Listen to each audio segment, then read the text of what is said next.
Welcome to Unsilent with your hosts Dave and Brian.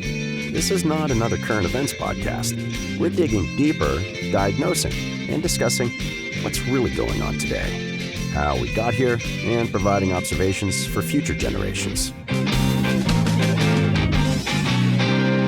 Welcome to Unsilent. We're Brian and Dave. We'd love to hear where you think we got it right and where we completely missed the point. You can do that by visiting unsilentpodcast.com, visit Rumble, or we have a YouTube channel as well where you can leave us comments. We'd love to hear back from you. So, Brian, what's interesting and on your mind right now? Well, Dave and I are recording this a week earlier than usual because, the holidays and schedules and stuff like that. So if Mount Vesuvius erupted while we're gone, we're not talking about that. That's why. I did see, as we're recording this a few days ago, a study came out saying that 40% of women aged 15 to 44 want to leave the United States permanently. Now, this is per Gallup. This is not some, community organizer putting this together. Gallup is, is what they do. Pretty reputable, yeah. What do you? So 40, almost half of women, 15 to 44, want to get out permanently. What do you make of that? Well, I mean, maybe the guys aren't doing much of a decent job in being men around the United States. I suppose that's a possibility. That surprises me because that's such a large percentage of the you might call that like the eligible age range, so to speak. Yeah. I mean, I suppose I could see with the amount of derision that is in full play in schools, that could be the case. That, how much do you hear, isn't America a great country in schools and, colleges these days? I don't know that the common, probably not a lot, probably not the common refrain. Although not at the same level I heard it when I was in school. That's no, probably not as many flag salutes going on. It is surprising that upper age range though. There's all sorts of snarky things you could say about that, of course, about, maybe these are women that have not made them, gosh, you can get in so much trouble. Go ahead, Dave, just let it go. Yeah. Yeah. Maybe these folks have not made themselves as appealing to the opposite gender as they might otherwise have in previous generations. There is a I never really saved these videos. It might be, well, I won't, because it would be funny, but at people's expense in a way that I wouldn't really be comfortable doing. But there's no shortage on X, for example, one of the major social media feeds. There's no shortage of videos of like man on the street videos. Yeah. Where a guy with a microphone is out at outside of a club at midnight or whatever on a Friday night interviewing women or men for that matter. But there's a constant release of these videos where women that are not what you would say Cindy Crawford-esque. Yeah, sure. That's safe. And not high income earners, and not interested in doing things that traditionally women might do, like, make meals and have children and that kind of thing. Sure. And they ask him, like, how much does a man have to make for you to consider dating him? Right. And it's like, well, I wouldn't even talk to a guy who makes less than $200,000 a year. Yeah. Okay, well, how much do you make? Well, I make, $27,000 a year. Okay. Or how tall does a man have to be? Well, he's got to be at least 6'2". I wouldn't even talk to a man who's not 6'2". Yeah. Or, well, how fit does he have to be? Well, if he doesn't have a six pack, I'm not even talking. And it's just like, it's now again, they're cherry picking these. There's no question about that. I'm not saying by and large that's the thing. And then also you see this constant kind of release of videos of young women, sometimes exasperated, I would say. Why can't I find a good progressive man? Yeah. Well, then, there's some built-in answers to that, I suppose.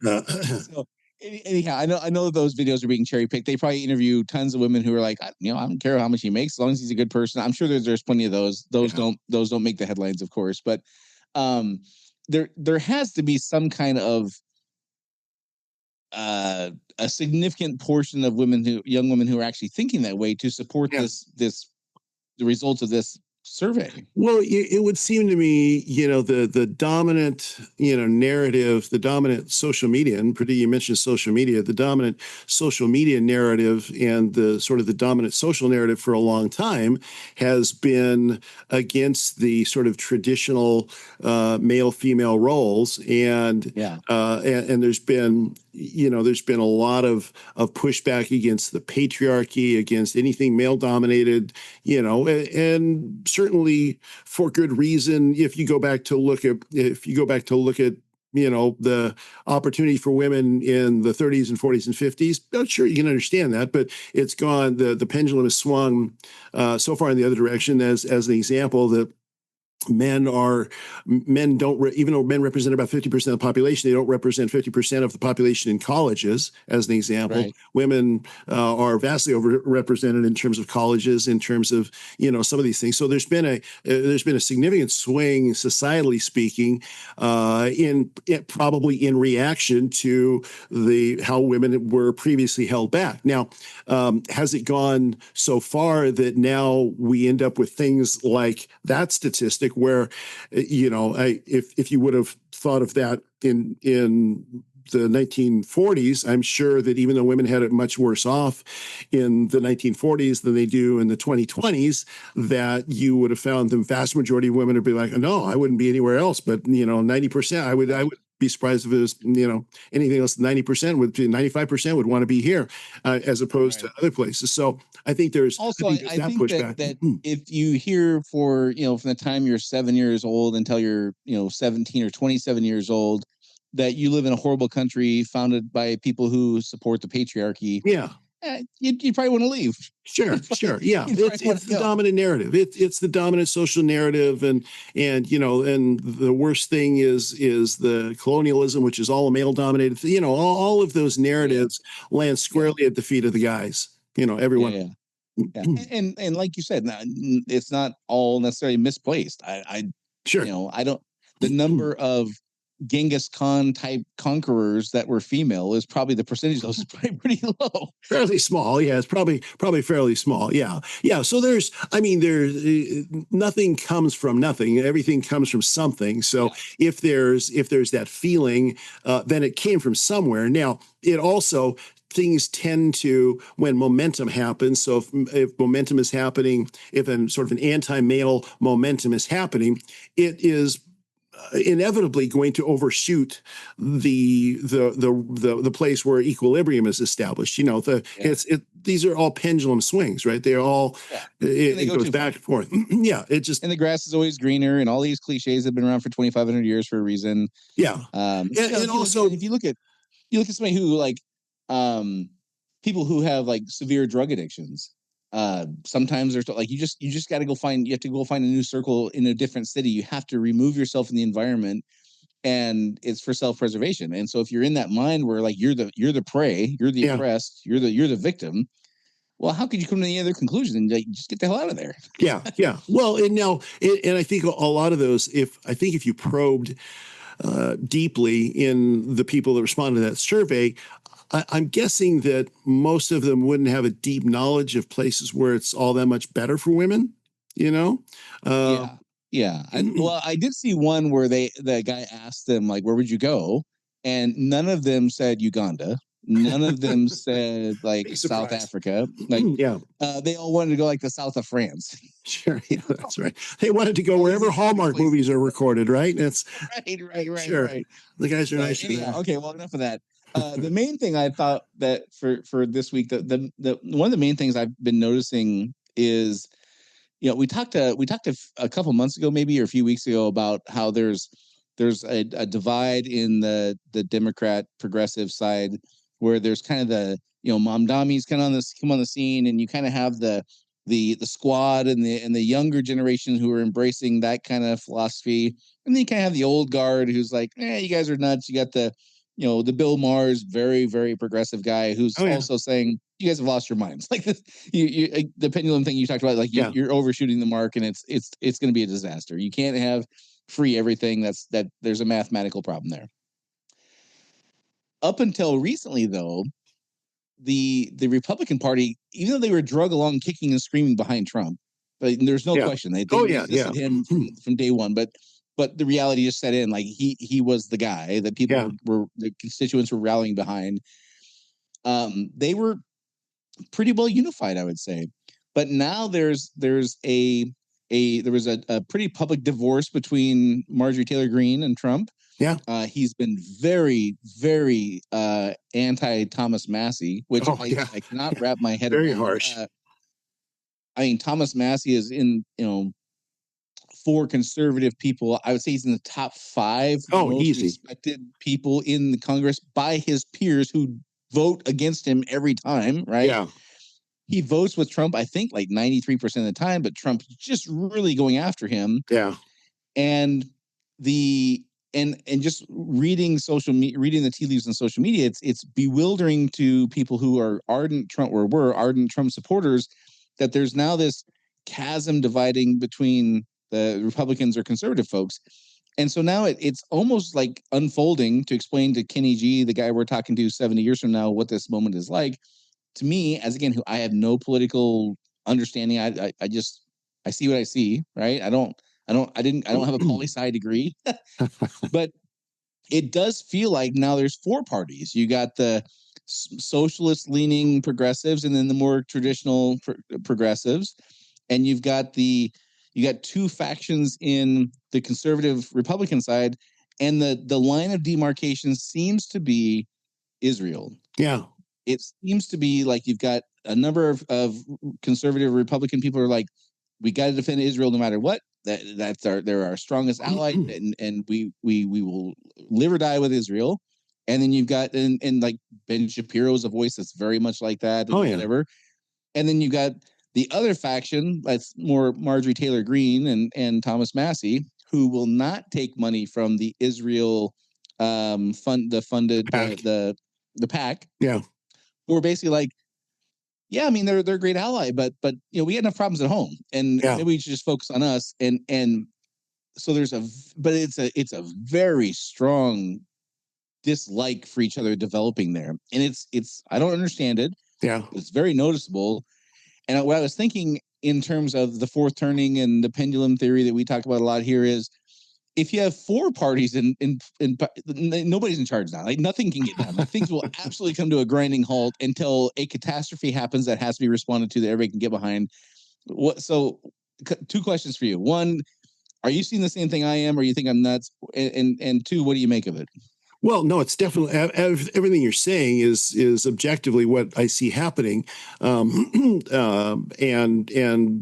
yes, if we're not in a parliamentary system, so you can't really have 4 controlling parties. It doesn't work that way. I mean, I wonder, because if you think about the formation of the Republican Party, it was when the Whig Party collapsed. Now, the staunchest defender of the Whigs was Abraham Lincoln until the moment that he wasn't. So So that was a fourth turning situation where one party collapsed and a new party emerged from that. We've had, for two sets of secular cycles. We've had the Republican Party now, and it's a strange dividing line on the Republican side to me. It's a very odd dividing line.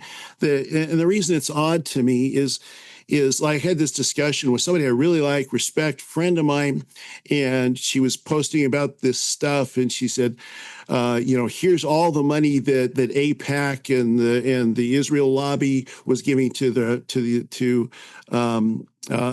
affect policy in the United States, and I said, yeah, that's true, and basically I put it nicer than this, so. And she says, well, don't you think people should know? And what do you think this means? And I said, well, first of all, I think that if the Israeli government and those that are supporters of Israel in the United States weren't doing that, they would be certifiable morons that should be fired from their jobs because, we're the only reason that country can even exist in the world. So they'd be totally stupid to do that, to not do that. And secondarily, but she said, well, yeah, and like the thing that this person was posting was about, the FARA, the Foreign Agent Registration Act. They have to say where they've given. Well, and they're doing that. They're saying we're giving money, and so it looks like it's all on the up and up. It looks like it's all legal. And my comment was, well, pick a country in the world. They do as much as they can. I don't care what country you're talking about on planet Earth. They do as much as they can to influence U.S. foreign policy. Why? Right. Because it is the smartest thing for any country on Earth to do. If you don't, you're a moron, because we're the biggest, we're the most powerful, we've got the most money. If you don't do this, you're an idiot. Yeah. So when it comes down to the Israelis and this divide that's happening here, it seems to it's bewildering to me, because it's like you can say, well, we should be giving more money to this instead of to foreign aid. Okay, well that's a good argument. Let's have that argument. Let's have that discussion. But why is there this? I mean, so you've got this country in the Middle East, which the Middle East is arguably an important place. I mean, there's like oil and stuff there. Yeah, the Israelis don't have oil, but it's also a tinderbox at all times of catastrophic bad things happening. Exactly. I mean, the next world war could happen in South China Sea. It could happen in the Holy Land. It could happen in any of these places. So it seems a reasonable, logical thing for a country, for us as a country that's interested in maintaining peace, maintaining economic stability in the world, to support the country that is most like us in the Middle East, and that's those guys, because like they've got a democracy and stuff. Yeah. So the whole discussion of the whole thing is a little bit bizarre to me, in the sense that, and then I want to resist folding in this thing. Well, it's the Jews, it's the Jews. It's always the Jews. Yeah, that makes it prickly to have a conversation, a reasonable conversation, because like, name a people that has been more horribly treated in history than them. Like, I mean, had a pretty bad run of it for only a few thousand years. They're in the top three for sure, right? Yeah. And going back, long time, and obviously African blacks, like, right up there too. Like, there's no question. So it does make these conversations prickly. I think that, and by the way, I think this is probably the only issue that you and I are not pretty well aligned on. I think this is probably the one topic that you and I, we would debate how this should be more than just about any other topic, I would imagine. Yeah. You and I are pretty much in alignment on everything else. I think, because you're a smart guy, so of course you think like me. I'm aligned with you. But I think here's again, this is just a governmental flaw. This is not unique to this situation, but here's a question I've never heard anybody pose. Again, using your example, like, pick a country, Uganda. Yeah. Okay, it's Uganda. Uganda should do this thing. And we heard last year, I can't remember who said, maybe you'll remember who said it, but we talked about it on here briefly, that it was remarkably cheap to buy a senator. Yeah. Like, for 10 grand, you could get a senator to vote how you wanted. I think that was the number that was thrown around. And for a congressperson, it was like 5 grand. Yeah. Right. The question I'll ever hear asked is, how would you know when it went too far? Meaning, how would you know when a country went from serving their own best interests, which, again, to your point, they'd be stupid not to. Like, they if I was their advisor, I'd say, yeah, you might want to get some people who think, helping you is a good idea in the United States Congress, because, that'd be smart. But there is a line that could be crossed by, let's say, Uganda, or let's say Ireland. Ireland. Let's take all the racial and religious stuff out of it. Ireland. There is a line Ireland could cross where they're no longer supporting their own needs, but rather dictating how we govern our country. Mm-hmm. And there is a line that could be crossed there. I've never heard anybody say, how would we know that happened? And I think that is one of the major points of contention. So you said you were bewildered. My interpretation is this is the crux of the issue. Well, there's maybe two. There is a point a country could go too far where you're not serving the needs of Ireland anymore, but you're now trying to dictate how the U.S. does things for some good, but also some nefarious reasons. And you're discounting the benefit of the citizens for the United States to serve your own needs. It's not we're helping Ireland now. Ireland is directing us. And I think that is the line that people are worried about being crossed. Yeah. If it has been or not, I couldn't tell you. That's the concern. And the second point of contention I think there is because of the history that Jewish people have had to go through. When people say Israel, sometimes people are talking about the Israeli government, and sometimes people are talking about Jews in Israel. Yes. And it's not always clear who's being talked about. Yeah. And that's a problem. Yes. I don't tend to remark on X to politicians, but Ted Cruz, and I like Ted Cruz for the most part. He said something, he was calling Tucker Carlson a anti-Semite because his quote was he was criticizing the leadership of the IDF. And again, in one of the rare moments I respond, I said to Senator Cruz, like, I love the American people. I love American citizens. I couldn't think much less of the leadership, though. That doesn't mean I hate Americans. Right. And that gets conflated. Like when you say Israel, that's the problem. It doesn't mean the shopkeeper in Israel. It doesn't mean the plumber in Israel. It means the people in power, just like I loathe many of the people in power in the United States, but love American citizens. Yeah. That is always kind of a blurred line. But then the other thing, like, again, going back to your question saying about bewilderment, I think that the issue is it's not ever clear for anyone when is it Israel doing the smart thing, like you say, versus Israel dictating how we do things. That is just because Israel wants to have.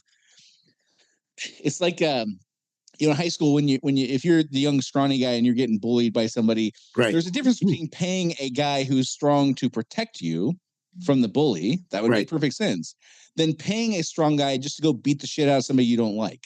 Yeah, it's a different thing. Sure, and that I think is kind of somewhere in there is kind of the heart of the issue.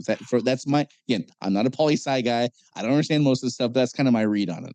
Well, and so let's take those two things in order and kind of band them around a bit. So the first question is, when does it cross the line for their influence and their influence of us to be inappropriate, right?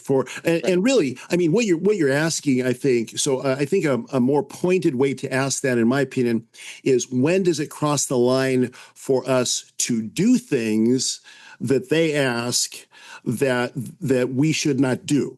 Right. I think that's what it really comes down to, because from their perspective, like my example of me being the scrawny kid in high school, paying a guy to go beat the shit out of somebody because I don't like him. That's something he shouldn't do. Right. Versus me giving him my lunch money to keep me from getting beat up by the bully that's beating me up. Those are very different things. Yeah. Totally different things. And so then you got to, I think, step back and break it apart a little bit and say that any country, Israel included, should do what they can within the bounds of the law to get us to do their will, again, within the bounds of the law. That's what the Chinese do. That's what the Israelis do. That's what Russia does. That's what everybody does. So we do other places too, by the way. And that's what we do that. We do that all over the world. Everybody does that to and with and for everybody else. Now, when it becomes inappropriate is when people in our country then put the needs of the other country ahead of the needs of our country and behave in that kind of way. So then you got to say, okay, well, that's really that's the answer to your question is that's the definitional question. So then you have to come up with some metric to judge that, to say, okay, well, let's do the SMART thing: specific, measurable, achievable, relevant time. So when and how does this take place? And if you then, and that's the whole point of FARA, of the Foreign Agents Registration Act, to prevent people from having undue influence over people in the United States to do their will for their own personal benefit versus the benefit of what's prescribed as appropriate behavior within FARA and within the laws of the United States. So the first answer to the question is you got to look at it very carefully along those lines. You have to look at it along the lines of, is anybody violating these things, and can you show a pattern of behavior that on anybody's behalf, on anybody's part, whether it's the president or a congressperson or anybody with any power in the United States, any governmental influence in the United States, of doing things that creates not an ambiguous harm to the United States, but an actual harm to the United States. So, like in the situation I was talking about, I was talking with somebody who said, well, have you noticed that all of these churches and all of these podcasters that are Christian podcasters are supportive of the Israeli government, not just the Jews, but of the Israeli government, and they're being supported by, they're being paid to say these things. And I'm like, yeah, I noticed that. And I'm a marketing guy. So, that's, you pay influencers to influence. That's what you do as a marketing person. And as a marketing person for any country, that's what you're going to want to do. And they have willing recipients in a lot of these quote unquote, religious podcasters because and this is where the whole question gets a little bit convoluted because of the history of the Jews and the Bible and, religious connections. So, and I try to, when I think about these things, I try to remove myself from this whole question of I'm a Bible believing person. I'm a person of faith, and I believe that God has a plan for the world. I try to take all of that out of this discussion about supporting Israel and not supporting Israel and all of that. Okay, I just try because I'm not going to say, well, they should get a pass on anything because after all, they're God's chosen people. Well, no, that argument doesn't fly with me. I don't, in fact. I have a little bit of different theology on that anyway.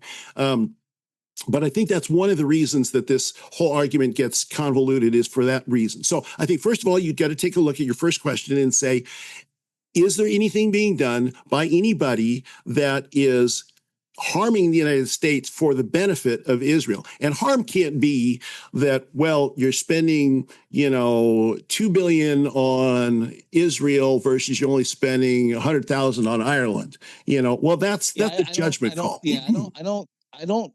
I'm sure people have that belief. I've not really heard that. I think that the thing I hear people say the most is not about money. It's about, do we really need to go to war with that country?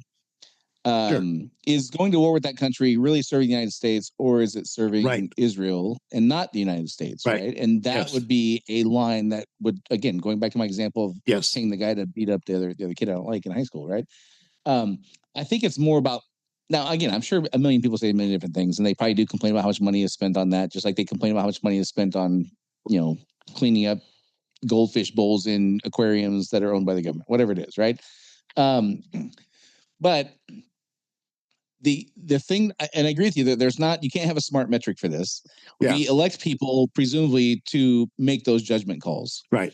And how you would decide to do a thing in July of 1999 would be probably different than how you would do it in July of 2002. Yeah. The world changed, things changed, the factors all changed. I think it comes down to people just don't trust people in Congress. Appropriately. Yeah, it's appropriate. Yeah. And there's not ever been conversation where and maybe it couldn't be. Maybe the stuff can't be talked about publicly. We're like, hey, this is a line we're not willing to cross that has been honored, right? Sure. We've heard line, the red line, none of that stuff is ever honored. Right. And going back to, like, you and I talk a lot about human nature. If I was Ireland again, and I'm lobbying the United States government to show favor to my country and get good trade deals and take care of me in certain ways or whatever, and it worked, human nature would dictate that I would do more of that. And eventually it would be inevitable I would cross that line. Right. But I think that's the part that is, like, nobody ever hears or knows about us saying, yeah, that's a line we're not going to cross, that we actually adhere to. Does that make sense? Yeah, well, and that's why in theory we've got treaties, and in theory we've got FARA, and in theory we've got, all of these things that are supposed to, they're supposed to create boundaries and things of that nature. Now, so that's totally true, and I have no disagreement with that at all. And then the question of, should we go to war with a country for some other country? Well, we need to have a pretty doggone good, compelling reason to do that. Now, oil is always one so far. Well, and oil to go.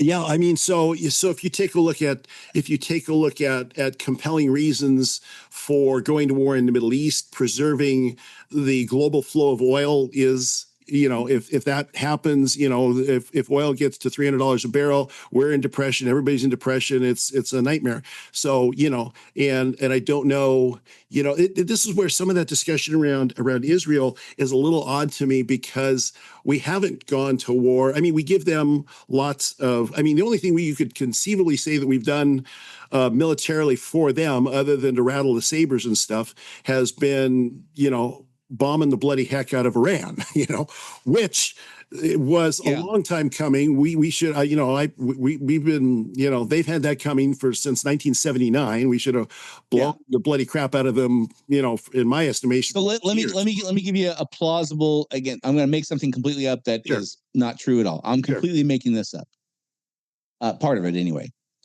In 2001, I think, or maybe 2002, Colin Powell, a very trusted guy, arguably like one of the most trusted people ever to serve in the government, very highly regarded, very well respected, said, we have definitive proof there's weapons of mass destruction in Iraq. Sure. And it was a lie. Right? It wasn't true. Yeah. And again, I'm making this up. This didn't happen as far as I know. If they said that because Israel wanted to go to war with Iraq, then that would fall in that category. Sure. Right? Oh, yes, absolutely. And there's enough of these little things I don't know how many people died in the Iraq war. So it's not, I take that back. It wasn't a little thing. It was a seemingly small thing. Like, well, of course there's weapons of mass destruction in Iraq, but it's a big thing because it turned out to be completely BS. We send people over there. If that lie was told because Israel wanted us to, that kind of thing would certainly qualify for going too far. Now, we have no proof of that happening. I made that up completely out of nowhere. Sure. But enough of these things happen. These lies are told, and we do these things that make no sense in that particular region of the world to give people a reason to question our legislators and elected officials who we already don't trust. Does that make sense? Yes. However, I would push back on a lot of that. And here's how. One, I think there's, right now we recognize with 2020 hindsight that Saddam didn't have nukes. But every intelligence service, I hear this all the time now. I hear everybody talking about this, and it seems there's like a lot of forgetting of history. So we know now that Saddam had lots of yellow cake uranium that got spirited out of the country. Yellow cake uranium is only useful for making nuclear weapons. Probably went into Syria. Assad probably made its way around. So there was that. There was the fact that there was plenty of disagreement about, did he have nukes? Did he not have nukes? He said he had nukes. So there's all this stuff. So I think it's too strong to say it was a lie that happened, that we thought he had nukes and he didn't have nukes. I don't think that was a lie. I think there was some serious, deep miscalculation, because the French, the Germans, everybody believed he was on the verge of nuclear breakout, right? So that was... Let's pause there for a second. Yeah. This is where it comes down to intent versus outcome. Sure. Right? Yes. If all the things you said are true, which, again, you know this stuff way better than I do. So I'll grant everything you just said is true. Yeah. Still, if they as somebody said they don't actually have them, but we have enough plausible reason to say they do, and Israel would like us to, we're going to go ahead and do it anyway. Well, yeah, if that last point was the tipping point, then that is absolutely 100% inappropriate. Totally wrong. Totally wrong. Right. And if that was never been shown. My point is, I don't know if any of this stuff has ever happened. I don't think anybody complained about this stuff has ever happened. Right. The situation is ripe for it, and there's never a line that is drawn, that is honored, and politicians do dumb things because it makes them money and gives them power. And I'm just saying, like, how could it go any other way, pretty much? Well, politicians do things because they're expedient to do. So as an example, we had an obligation to attack Russia when Russia invaded Crimea in 2014. We had a legal obligation based on what Bill Clinton signed with Boris Yeltsin, with the Ukrainians. We had an obligation to do that. Barack Obama did not do that. So there was a red line. It was in writing. It wasn't a treaty because, Clinton couldn't get it through as a treaty, so there's all this stuff that happened, but it was not expedient in Barack Obama's mind to fulfill our obligation to Ukraine and attack Russia because, by the way, we don't behave this way in the 21st century, this kind of stuff. So politicians will always do what is expedient for them to do. So we know that. Secondarily, now the question about Israel is an interesting one because there would have to be some significant evidence that say we've got a pattern of behavior. Now, you can have a pattern of suspicion, and there's plenty of opportunities for patterns of this is where, like, I look at Tucker Carlson and some of the others that, well, what about this? Well, what about that? Well, what about that? Yeah. There's patterns of suspicion, but I'm more convinced by analytics and by patterns of, well, this happened. Here's a statement. Here's what happened. Now, of course, smart people that are trying to manipulate you are going to have as much plausible deniability as they possibly can. So Are you ever going to know? And don't forget, last week we just talked about how Amelia Earhart's stuff was just declassified after 95 years or whatever it's been. Well, exactly. And so the government doesn't do itself any favor by hiding things like this. So yes, it's always messy. My point is, they could if they just came clean, which again, I know politicians can't do because we would never vote for them if they did, right? 1 second. But if they would just come clean, a lot of these problems would go away. So again, we're trying to solve unsolvable problems here. But the pattern of suspicion thing you're talking about, generally, I would say, that's not a good path to go down. However, I'm more open to it now as a person. I'm more open to it now than I was 10, 15 years ago. I agree. Because there's this pattern of hiding things unnecessarily. Right. And I just have come to believe as I've gotten older, there's only really one or two reasons you do that, and they're not good. And I 100% agree with that. I absolutely agree with that because of all the things we've talked about, because, all these things remain classified and government's hiding things. And, we talked about it a couple of weeks ago, how the CIA had every reason to believe that 9/11 was going to happen, but they miscalculated. There was no conspiracy. They just miscalculated. And then when they miscalculated and it did happen, they had to cover their butts. So there was no evil, quote unquote, that happened. There was no conspiracy per se, although there was this conspiracy to cover their butts after it did happen. So all of those things being the case, I'm very open to saying, well, here's a pattern. Now let's fully investigate this pattern. So it's like when we talk about weapons of mass destruction in Iraq, and so it was wrong. We know now it was wrong. And now, was it straight up? So some people will tell you it was straight up a lie for this reason. I don't believe it was straight up a lie at all. I believe there's plenty of evidence that was completely botched. They didn't take into account the counterfactuals. They didn't take into account the counter evidence. I don't think Bush and Cheney were some kind of masterminds with the twisting their mustaches and all that kind of stuff. I don't think Bush was. I'm not sure about Cheney. Well, maybe in 90 years when we're all dead, the facts will actually come out on this thing. But AI will spill the beans by then. But then also, if you let's take it back to like the Israelis as an example. People will talk about Netanyahu and the things he's done wrong and all of this kind of stuff. I am 100% open to the notion that Netanyahu has manipulated and has connived and has schemed to get things happening both for himself and what he perceives as the best interest of the country. He's done things wrong. I'm 100% open to that. I'm also 100% open to he's the only one that could have brought the situation to the place it's at right now, where things are vastly better in the Middle East for us, for the United States, and for all freedom-loving people, just as I'm open to the notion that FDR was the right president at the exact right time, saying the exact right things for World War II, at the same time that he was basically a closet socialist that I would have, picketed outside of his mansion, because and so you just said something that I think that as you were saying, I was like, man, if Dave was in Thomas Massey's place and he said that, and I'll paraphrase, you can repeat it if you want. Yeah. You said something like, I'm completely open to Netanyahu, who has manipulated, connived, whatever, to get us to do things that are maybe not good for us, our country. Right. That statement would put you squarely in the Marjorie Taylor Greene, Thomas Massey camp today. Certainly. Yeah. Right. So this is, and so my aim today was not for us to try to figure out what's right with Israel. I don't think we're ever going to do that, or with any country. It's more to illustrate there is no room for you're either for me or against me, which is a very forth-turning thing, right? There's not room for a gray area. There's not room for nuance in this. You're either 100% for Israel doing what we're doing with them is fine, or if you push back on any piece of it, you just hate Israel, you hate the Jews. Like it's very binary, which 100%. I would say is not only unhealthy, but also indicative of the era we're in. And so coming back full circle, we have that strong divide now in the conservative folks, and you got the strong socialist versus traditional, progressive ideas in the other.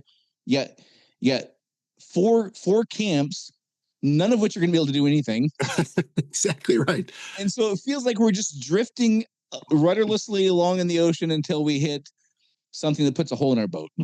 That's exactly the problem, because the position that I would stake out wouldn't fit in any of the four camps. No, because and I intentionally, if I ever I don't talk much about this stuff online anymore, but if I ever do, I typically will include something in a post that offends both sides, so they don't know what to do with me. It's just kind of fun, honestly. It's just Yeah, and I do think that this moment is unique, much like the Whigs going away and the Republicans coming on. I'm not saying the Democrats are going to go away. I'm not saying the Republicans are going away.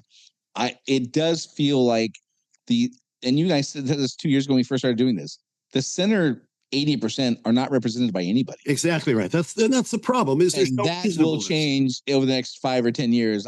That's one assurance I can make. Yes.